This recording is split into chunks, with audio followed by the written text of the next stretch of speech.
Today, it has been a calm and quiet day in my studio, and it's been beautiful. And the exact second I press record to make this podcast, somebody started mowing their lawn. And that's okay. I'm going to just go with it. It's kind of part of the whole broken wing aspect of writing these new songs that I'm talking about. So we're just going to go with it. So if you hear some lawnmower, just know that somebody's getting their yard looking real good today. My name is Ryan O'Neill. I make music under the name Sleeping at Last, and this is, of course, the Sleeping at Last podcast. Thank you for being curious. Thank you for press and play, and I am so excited to share a brand new song with you today.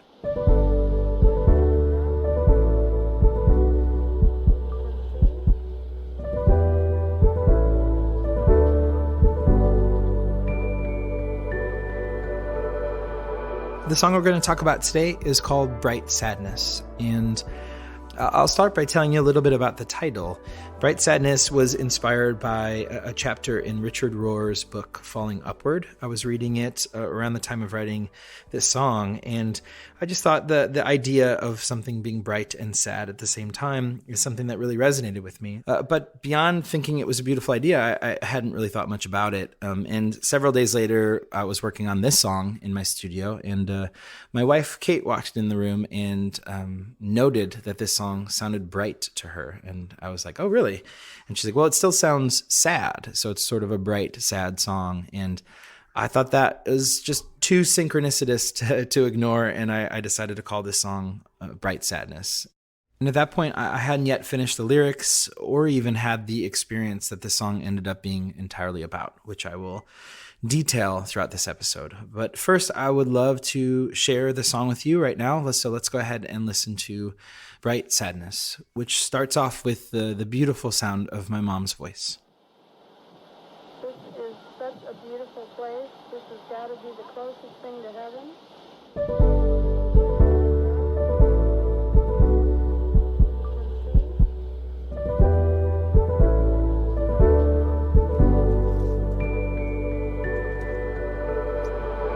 A bright sunrise through shattered glass, a fountain of youth up into the cracks. I drag my feet through perfect sin toward a future I no longer understand. When my daughter's collection of broken shells teach me I can still learn lessons if I myself. I'll be alright, I'll be alright, I'll be alright. It's been a year at the mercy of a merciless tide, but now we're here, clothes barely dry. We return to the ocean one more time for you. In the water, we pay attention to one another. In the water, we remember that nothing, even death, lasts forever. I wanna swim, I wanna swim, I wanna try to trust in the mercy of the merciless tide. My mother taught me all will be reconciled. God, what a gift to be my mother's child. I wanna swim, close my eyes, be swept up in the mercy of the merciful tide. My mother believed I will be reconciled. God, what a gift to be my mother's child.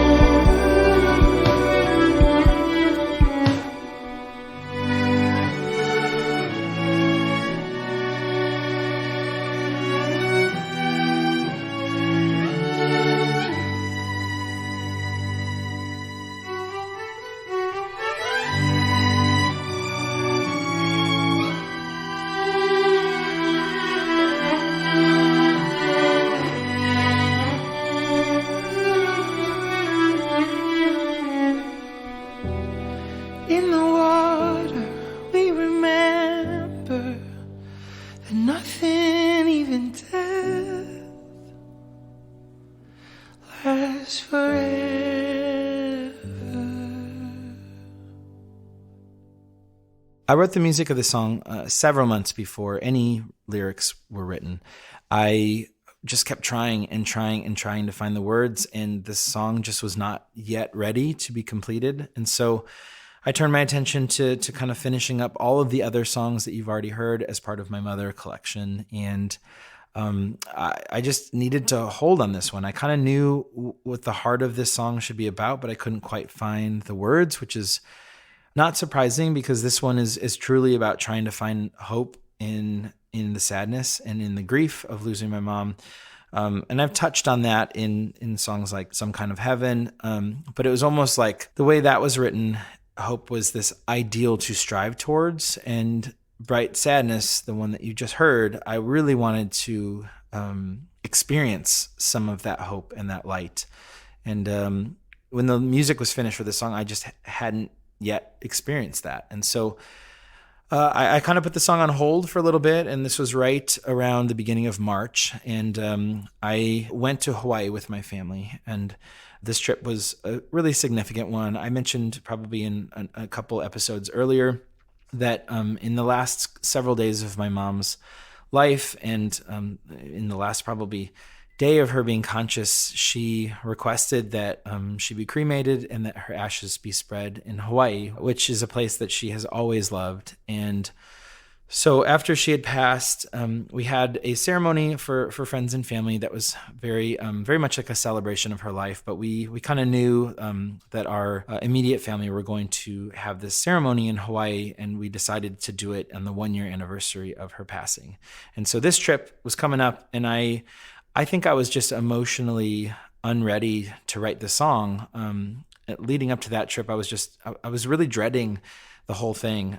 Not because it wasn't going to be beautiful, not because I didn't want to go to Hawaii or didn't want to honor my mom in another way. I wanted all of those things, but the idea of having to say goodbye again was just really sad and hard, and I just didn't want to do it. And I now know that so much of that feeling was fear. It was me being afraid that the year of life without my mom that I had spent trying to understand grief, trying to reconcile grief, trying to live alongside grief, trying to transform grief, all the things that we've talked about in these episodes so far, I was worried that the ceremony was somehow going to undo any sort of steps forward that I've tried to take.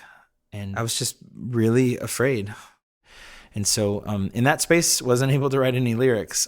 So we went to Hawaii. We had the ceremony, and it was, I don't even know necessarily how to find the words for it because it all kind of sounds cliche, but it was the most like heartbreaking but healing, bittersweet experience I've ever had. As I said, I was dreading it, and it ended up being like the exact kind of heartbreak that was necessary, I think, for me and for my family, for my girls. And it was deeply beautiful, and it just felt so perfectly fitting to who my mom was. And the ceremony took place off of the water in Waikiki Beach. And so we had this cruise, and it just was right at sunrise, and there was just something so exactly perfect about it. And that's, again, the idea of bright sadness just felt so perfect in that moment, because that's exactly how I felt. Like it was this brightness to this really, really heavy and horrible loss. And so it was really good. I think my girls were able to process their loss of their grandmother in a way that they hadn't yet in the past year.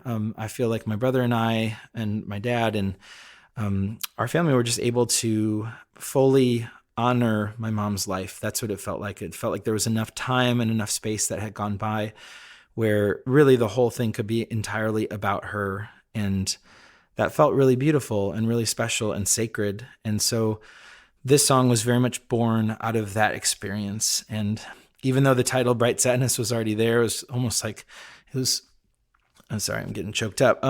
It was waiting for the rest of these lyrics, because I think I didn't yet feel that hope that I had been wanting to write about until this ceremony and this trip and this time with family. And so that clip of my mom talking at the start of the song, This is such a beautiful place. This has got to be the closest thing to heaven. that was from an old family video that my brother unearthed and gave me a recording of. And it was my mom in a very rare moment. I don't ever remember her using a video camera. It was usually my dad or other family members doing any sort of videotaping. And but this was her, and it was her documenting Hawaii. And so the clip that you hear at the start of the song, that's her talking about the view that she was looking at, which was seeing Diamond Head in the background off of Waikiki Beach, and her taking in that beautiful view, which is the exact area and location that we had that ceremony to say goodbye to her. And toward the end of the song, I used a little bit of audio that I recorded from the ceremony of that same part of the ocean. So this song has both my mom as a young person adoring this beautiful, beautiful place and celebrating its beauty and talking about heaven, as well as recordings of her family returning her to that beautiful place.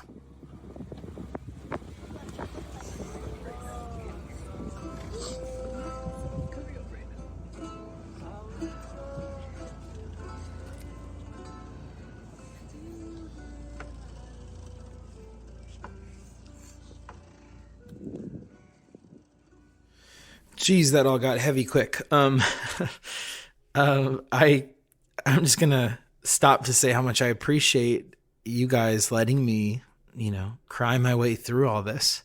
I've said it before, but it means a lot to get to process all of this stuff. So just thank you. I really appreciate you. I will now carry on and tell you more about the song. The opening lyric, "A bright sunrise through shattered glass." That's actually a reference to an Uber ride that my girls and my wife and I took while we were on that trip in Hawaii. And the gentleman that picked us up had a pretty substantial crack in his windshield. And we were sitting there very quietly. And then all of a sudden, one of our girls says, "Wow, look at how beautiful that is." And we're like, oh, don't point that out. But I loved that they thought it was pretty. And so I thought, man, for this song called Bright Sadness, again, it's like these polar opposites of feelings. That's true. They were able to see something broken and think it's beautiful. And that's ultimately what this song is about. The following lyric, "A fountain of youth slipping through the cracks," that is a reference to my overwhelming feelings of getting older. I am not a fan, and I turned 40 this year, and so there's that milestone. And I always kind of imagined not really having that big of a problem with getting older. Like I just was kind of like, oh, that's not going to be a major deal for me, and not into it. And I think it's kind of been compounded this last year in just losing a parent early, and just it's reoriented my mind to a lot of worry and a lot of health anxiety, as I mentioned before. And so getting older at the same time is, not awesome. And so I wanted to kind of reference that, like a fountain of youth slipping through the cracks. Like I always kind of imagine myself just being young forever, and I feel young. Like part of the sunrise through that shattered glass is, in order to appreciate that, you have to also grow and age. The next lyrics are, "I drag my feet through perfect sand toward a future I no longer understand." And that is a reference to being in Hawaii. I was there feeling all of those things, my age, my the complicated emotions of being there for the purpose of that ceremony for my mom. And I feel like I'm in this beautiful paradise that is Hawaii. And there I am, dragging all this baggage with me toward a future that I no longer understand, which is sort of, it's kind of funny because it assumes that I used to understand the future, but of course nobody does, and nobody gets to have any sort of access to that. So that lyric to me is sort of a reminder that, like, I wasn't thinking necessarily accurately when I felt like the world was a safer place before my mom passed away. It has always been the same. And there is, going back to something I talked a little bit about in the last song, Some Kind of Heaven, the idea of radical acceptance. That is, this is just another form of that. Like the future is not something we get to understand. But I also like the idea of it just referencing, I had a future in mind. Of course, like we don't get to know what that is, but it definitely included my mom for a lot more years. And so that lyric is pointing to that, but it's in the context of Hawaii and dragging my feet through that sand and dreading, the reason we were there. The following lyric, but my daughter's collection of broken shells teach me I can still learn lessons if I let myself. That is a very specific reference to, we were on the beach and my girls love collecting shells. Every trip we ever go to any sort of beach, they just are obsessed and it's so fun. And I love it too. I think it like pulls some part of my childhood out of me. And so I remember very vividly going through their little collection of shells with them and trying to help them like pare down so we can't bring, the entire beach of shells back to our home. I was trying to get them to pare down. And the obvious place to pare down was these shells with massive holes in them or cracks, and they're all broken up. And they would absolutely not let go of those. Those were their favorites. They loved the broken ones. And I was, of course, only looking for whole ones. And so that is what that lyric is a reference to. And teach me I can still learn lessons if I let myself. That is such a reminder to just always be curious and to just seek beauty in brokenness and to let go of the idea of perfection. The next lyric, I'll be all right, I'll be all right, I'll be all right. It's been a year at the mercy of a merciless tide. That is something that I said. That's why if you read it, it's in quotes. When my mom was in the hospital, when she was conscious, she was really just worried about all of us. She took care of so many things for each of us. She was my manager, as I've mentioned. And I could tell that she was just overwhelmed with worry about all of us carrying on. And I think she was understanding the reality of her time running out. And I didn't know how to comfort her. But I kept promising that I'll be all right, that I'll be all right. And I think my brother was saying that. And the idea that it's been a year at the mercy of a merciless tide, that's me writing from the perspective of now, which is almost saying like I've been trying to be all right, but I know that I'm struggling with that. It's almost like saying like, yes, but it's been a year of trying to find something to hold on to in an impossible situation. And so it's me almost like self-reviewing, like, man, I said I'll be all right to my mom, and now it's been a year, and am I? It's asking that question in the context of this song.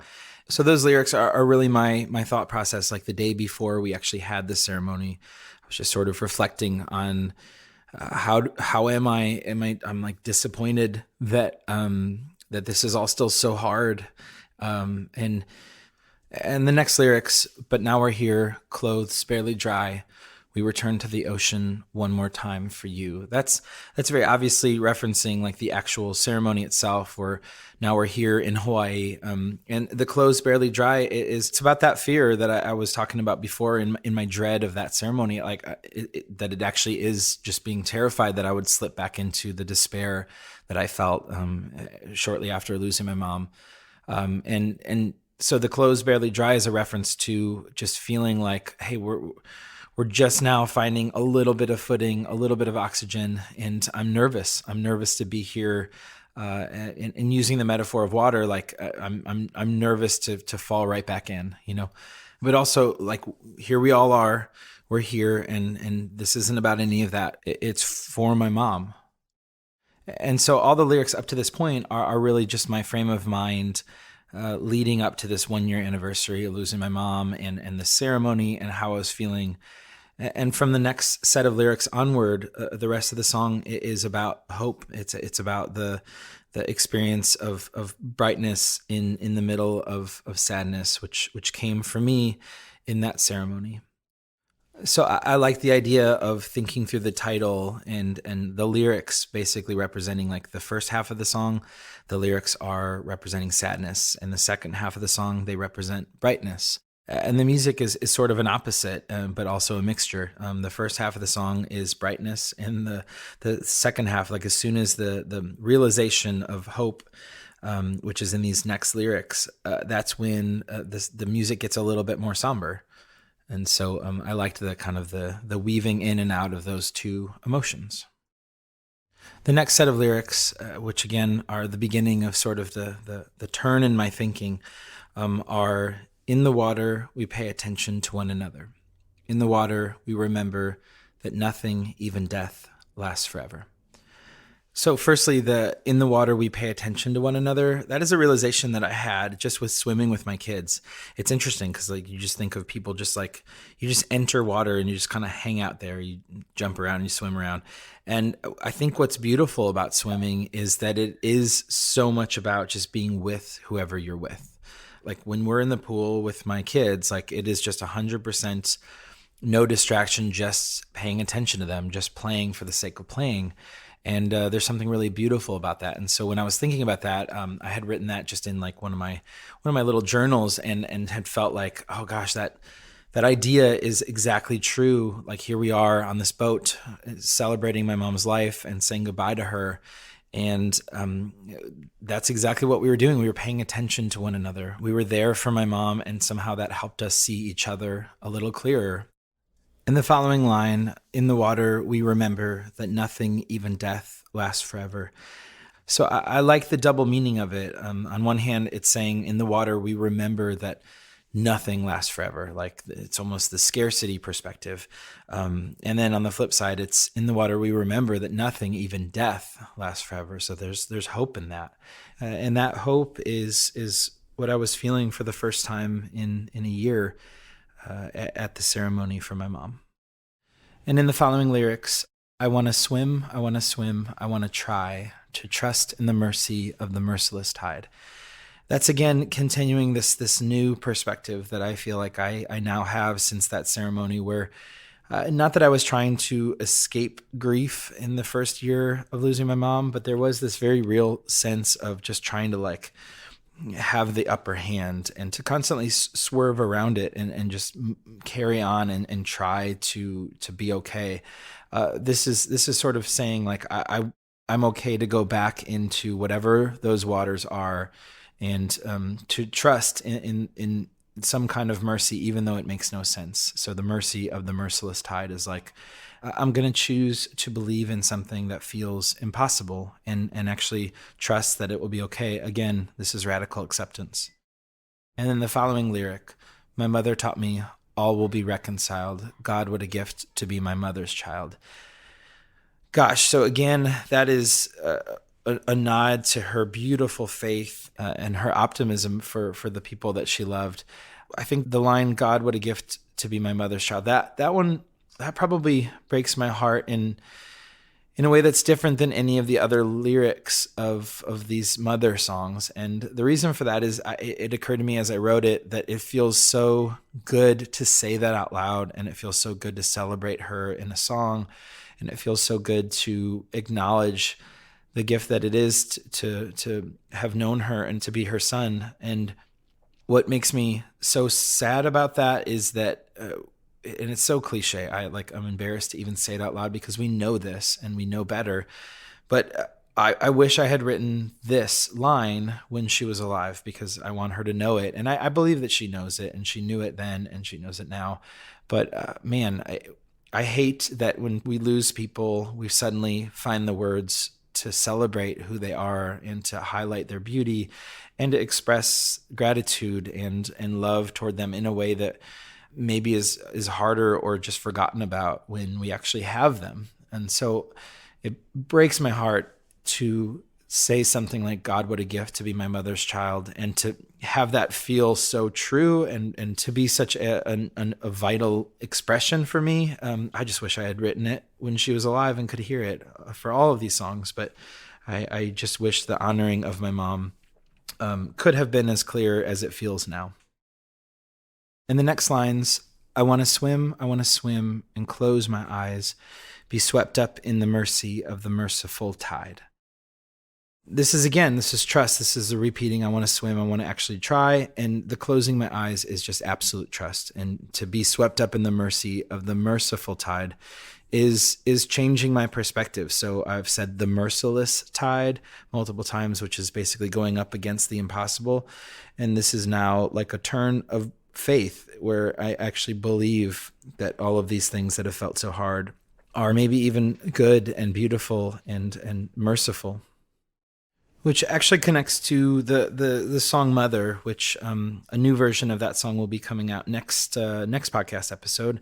And I will be able to talk about that song and what that song meant to me. But there's a large theme of water in these songs. And on the very basic level, my mom absolutely loved the ocean, as I mentioned. And so I wanted to include things that she loved in these songs. But then also, in the song Mother, I talk about her love being this ocean. And now in grieving the loss of her, this ocean has sort of felt like pain, and it's felt sad, and it's directly related to the love I feel for her. And without her, the ocean suddenly feels very dangerous and overwhelming. And I think in this moment of the song, I'm sort of returning to acknowledging and accepting that the grief, too, is part of that love. The opening line of the song Mother is love bigger than the ocean. And so, again, in that song, it's the metaphor where her love was this just environment where my brother and I got to thrive. And so those same waters, that environment, have become, like I said, scary and overwhelming without her. And so this is sort of where I'm connecting those two songs together in this lyric. The next lyric, my mother believed I will be reconciled. God, what a gift to be my mother's child. It's a repeat of the lyric before, but with a slight change. This time I say, my mother believed that I will be reconciled. And the reason I changed that is because I think through the lens of her faith, she believed that all things in this world will eventually be reconciled. And on a very personal level, I think she believed that I personally will be reconciled. And that idea has helped me a lot in my grieving and feeling so broken since we lost her. And so it's a reminder to myself that she really, really believed in me. That's, again, so cheesy, but it's so true. And I'm repeating, God, what a gift to be my mother's child, because it absolutely is. And the final lyric of this song, in the water, we remember that nothing, even death, lasts forever. That is, it's probably my favorite line of the song. As I mentioned earlier, I love that it says kind of both things. It speaks to a little bit of the despair, that nothing lasts forever, but then it also speaks to the hope of even death is not permanent. And so, and ending on this lyric actually wasn't the original plan. And it was only right before I started recording my voice that I just felt like I wanted to hear that message again. I wanted to end on that note of hope. And so I wrote kind of some new piano chords under that same melody that I sing. In the water, we remember that nothing, even death, lasts forever. So ultimately, this song is about hope. It's about the hope that I discovered in that ceremony in Hawaii. It is about trying to look at the world through the lens of acceptance, to see through shattered glass or broken shells as something beautiful, and to somehow grow through all of the grief. And that's absolutely what my mom would have hoped for me. And so yeah, this is, even though it's not technically the last song in my Mother project, it is actually the last song you haven't heard, because as I mentioned, next episode is going to be about a new version of my song Mother, but that one exists. So I am kind of thinking of Bright Sadness as the closing message. It's the transformation into hope from my grief, which I'm still working on. It's a long road, and I am by no means under the impression that like that ceremony, as beautiful and sacred and special as it was, that I am now healed. I'm not, and I'm managing all sorts of health anxiety and all sorts of other things that I've talked a little bit about throughout the podcast. But there absolutely is a new sense of hope, and there's something new blossoming out of all of this that I'm so grateful for. And that truly did start in that ceremony with my family back in March. As I've mentioned in each of these mother songs, I've sort of approached them with a broken wing. And what I mean by that is just I'm making a conscious effort to not overthink, to not over-tool or edit. And each song has a little bit of a different version of that, whether it's me singing when my voice is a little sick, or just letting things be as raw as they feel.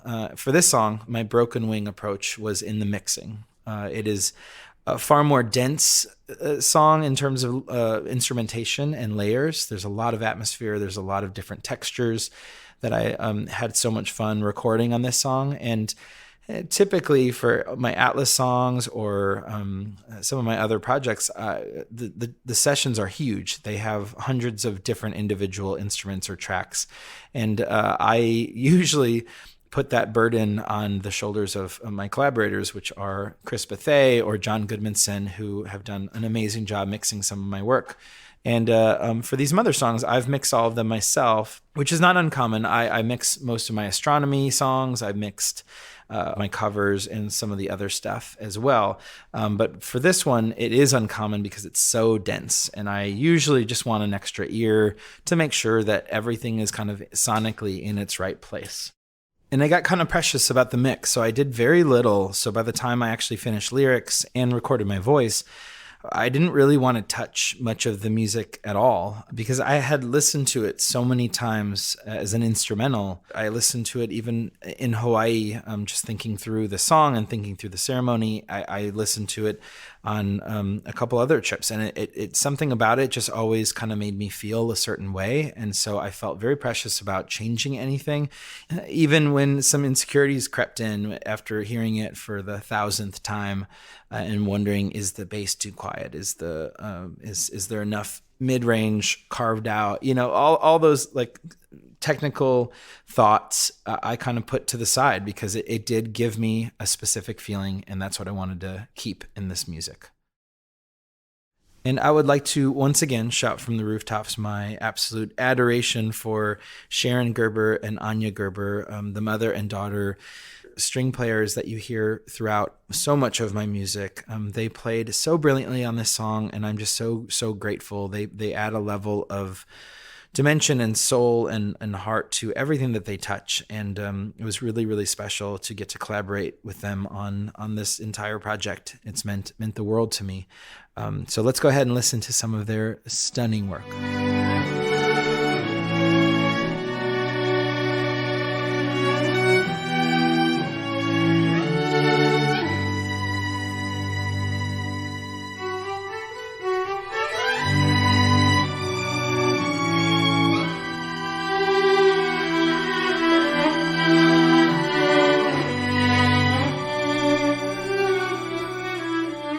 In that segment of strings that you hear, which you can hear towards the end of the song, which are very much featured in the original arrangement my mock arrangement that I sent them, that section of the song was non-existent. Those are strings that they played in the louder crescendo chorus, if you will, of the song. And I just love them so much that I gave them their own space. And so I added this section of the song just based on their absolutely gorgeous playing. Musically, this song was so much fun to put together. I was sort of chasing a feeling, and obviously I'm doing that in everything I'm writing. I'm trying to express a certain emotion, but this one was like I wasn't even sure what to call that feeling or how to put my finger on it until the title and having the experience of the ceremony kind of named it for me. But before that, musically, I was just trying to chase whatever this feeling was. I usually don't pay a lot of attention to like where environmentally my music could be enjoyed. But for this one, it was kind of fun because well ahead of all of those things coming together, the lyrics, the title and all that kind of stuff, as I said, I was chasing this feeling and carrying around this instrumental version of the song everywhere I was going. And so listened to it on a plane. I listened to it in car rides. I listened to it just kind of on my phone just holding it close to my ear, and got to hear it in all of those different environments. And I really appreciated that. And I think it helped me in chasing a specific feeling for this song because it felt right in travel. And now I kind of recognize that not only is this the soundtrack of that hope that I talked about with my mom's ceremony in Hawaii, I think for me, it is the soundtrack to transformation that can come in travel, that can be in these states of motion.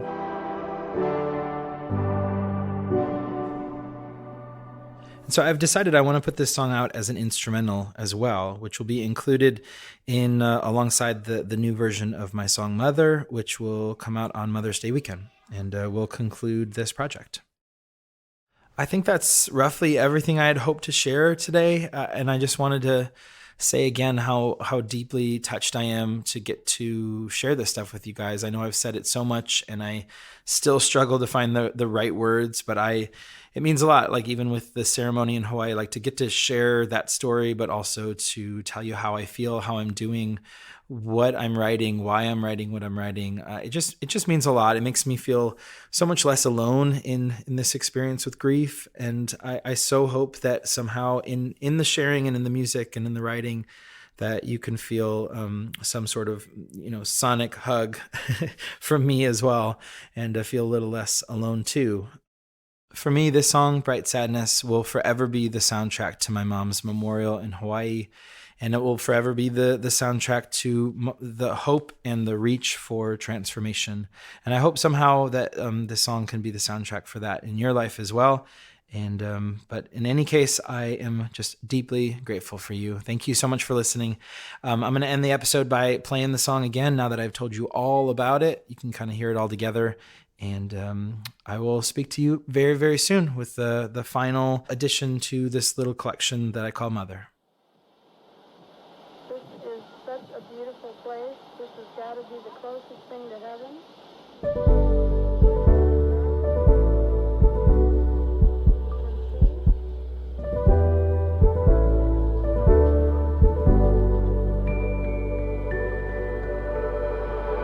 A bright sunrise through shattered glass, a fountain of youth slipping through the cracks. I drag my feet through perfect sand toward a future I no longer understand.